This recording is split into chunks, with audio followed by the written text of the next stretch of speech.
বিশ্বনবী বললেন খায়রুকুম মান তাআল্লামাল কুরআন ওয়া আল্লামা, তোমাদের মধ্য থেকে ওই ব্যক্তি আল্লাহর কাছে সবচাইতে বেশি সেরা যে নিজে কোরআন শিখে অন্যরে শিখায়া দেয়। আপনি কোরআন শিখলে আপনি সেরা, আবার আপনি যদি শিখায়া দেন তবেও আপনি সেরা। এজন্য কোরআন শিখানোর চেয়ে শ্রেষ্ঠ কাজ হয় না। আপনি যদি কাউরে শুধু সূরা ফাতিহাটা শিখান, কোন সূরা, ওই লোক যতবার জীবনে সূরা ফাতিহা পড়বে তার একটা পার্সেন্টেজ সওয়াব আমলনামায় আপনার আছে না নাই? আবার ওই লোক যদি কাউরে এই সূরা ফাতিহাটা শিখায়, আবার যারে শিখালে যদি আবার আরেকজনরে শিখায়, এভাবে যত জনকে শিখাবে প্রত্যেকের সওয়াব থেকে একটা পার্সেন্টেজ সওয়াব আপনার আমলনামায় দিয়ে দিবে কে? এজন্য কোরআন শিখবো, শিখাবো, শিখবো, শিখাবো। যারা কোরআন জানি না, কোরআন জেনে মরবো।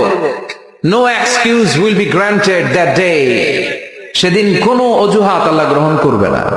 সব পারো, কোরআন পারো না কেন? সবই তো